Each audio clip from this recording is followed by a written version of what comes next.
Hey, what's going on, everybody? Today we are looking at the SH Figuarts Tanjiro Kamado figure from Demon Slayer.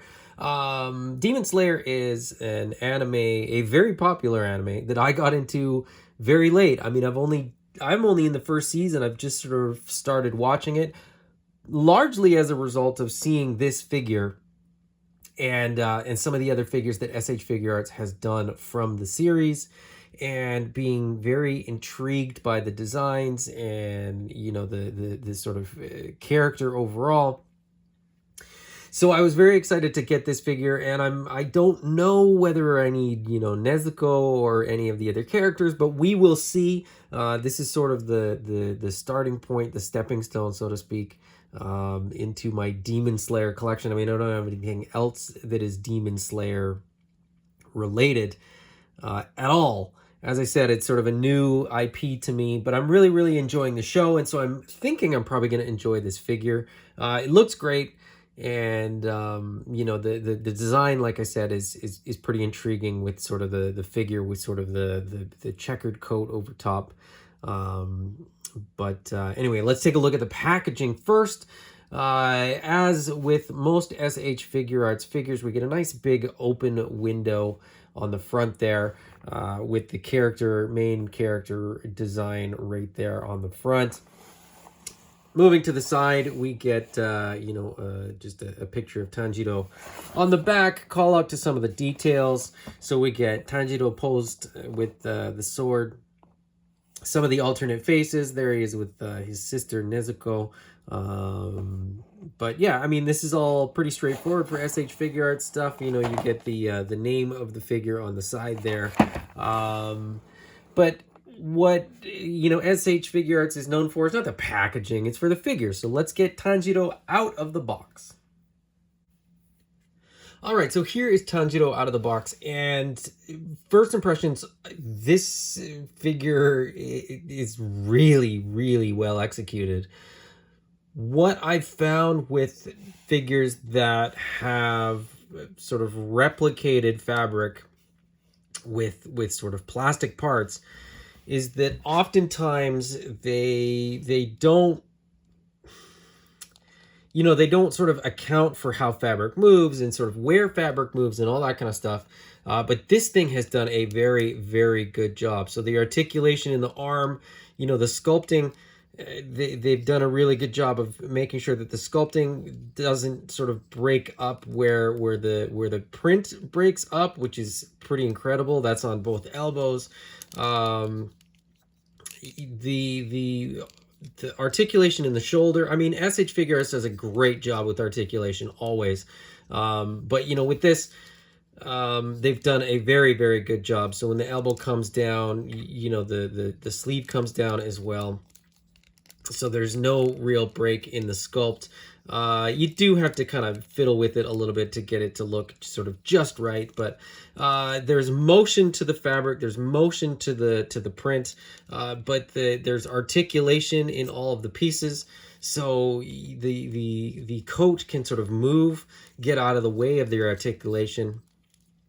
They did a similar thing with the Dragon Ball Z Trunks figure, where the jacket is 3 pieces, so the back piece and the shoulders are separate pieces, so that again, it kind of moves out of the way when necessary. There is a great ab crunch that allows the figure to get in all kinds of positions. Again, the engineering's kind of crazy. There's a gap if you sort of leave it, but you can push it right back down. You just got to make sure that you get all the fabric pieces sort of back in line, which is not difficult, but you do have to be mindful of that. Again, the articulation in the knee, and it is a double jointed knee, but they've done a really, really good job of kind of hiding the articulation behind the knee. So it's articulated, but the front of the knee, the fabric, the look of it is really incredibly well executed. And this has got to be a first that I've ever seen. There is an extra bit of articulation in the shin. So the shin sort of folds up. I don't know if you can sort of really get that, but you can see it from the back for sure. There's a bit of a gap there. It's still painted white, so you're not going to see it. And then there's a little slit in the back of the leg that allows the sort of shin to move up in relation to the knee, but not relation to the rest of the leg. Like, it's just little tiny details on this figure sort of add up to one of the wildest, craziest, best articulation schemes I've ever seen. As I said, really none of it breaks up the sculpt. You know, the figure as a whole looks stunning. He's going to be able to get into all the poses you want him to get into and not look like a weird action figure with weird breaks and sort of interruptions in the sculpts and on and on and on. The only thing that looks weird is the back. I mean, if you're looking just at the back, as I said, the fabric pieces are sort of broken up. The coat is broken up into 3 pieces on the bottom and 3 pieces on the top. There's a weird bit of a ledge to the sort of fabric on the leg, which doesn't look great. You can see that sort of slit in the back of the shin as well. But who looks at their figures from the back?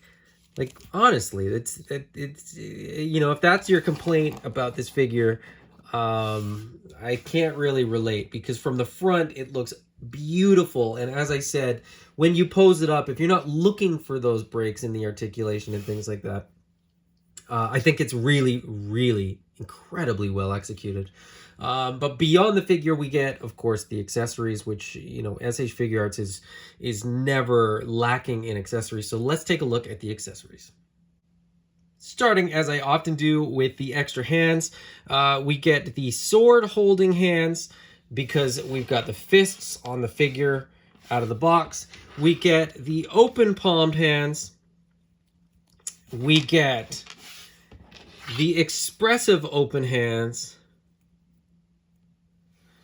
Nothing out of the ordinary there. And then as far as, you know, extra face plates, we get a pretty neutral expression out of the box. Then we get happy Tanjiro. We get, that's not going to pose up. We get gritted teeth. We get screaming.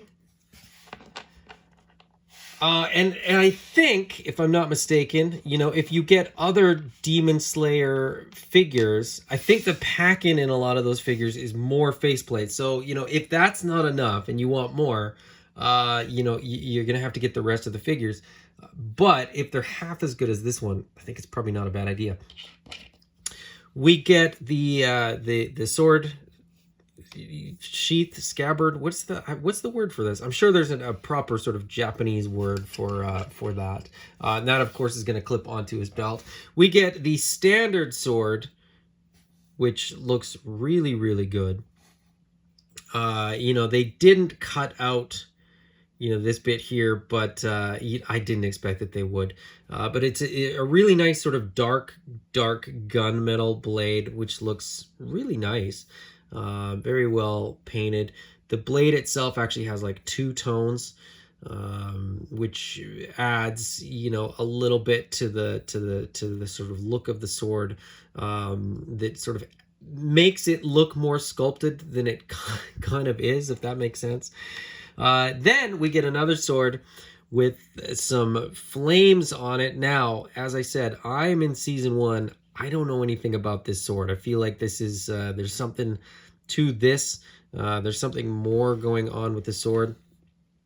Now, this also has a little kanji on there, I think. I don't know what it says, but as I said, it's probably representing something in the show. And the blade gets a very different paint job as well. It almost looks wet. So very, very cool. And then, you know, typical SH Figuarts, we get some fun little additions. So you've got the sword sheath there, but if you want to have the blade, the sword put away, you also get these little sword hilts that will plug in, and they're keyed, so there's sort of a right way.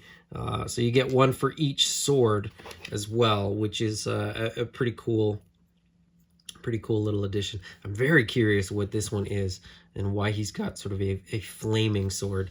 But I guess I'll have to keep watching the show to find out. Anyways, there is the accessories. I'm going to get this guy all geared up and give my final thoughts. All right, so here's Tanjiro all geared up and posed up. And he balances a lot better than I thought he would, I'll be perfectly honest. There's a whole lot going on there between sort of the coat, between the big legs, the sword extended out like that. But he's balanced, with the toe, articulation, fully engaged there. This is a fantastic little figure. It looks great. It poses great. The accessories are great.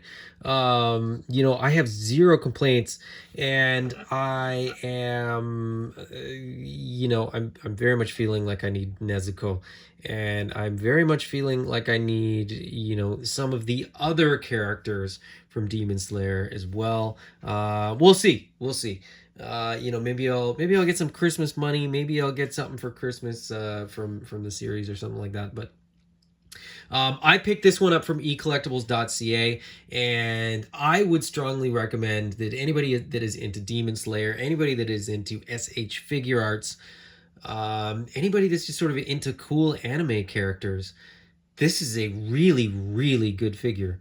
It is mid-December, and I'm honestly gonna say I think this might be in with a chance to make my top 10 for 2024. Just an absolutely brilliant figure. Incredibly well executed as well, as I've said multiple times. I don't think I can stress enough, just how impressed I am with this character, with this figure.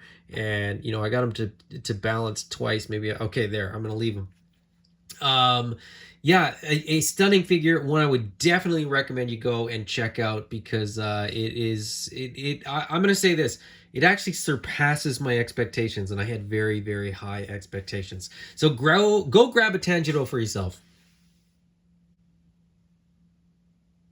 If you enjoyed this video, please hit the thumbs up. If you haven't already, please subscribe. And if you don't want to miss future videos, hit the bell icon to get notifications. Until next time, bye-bye.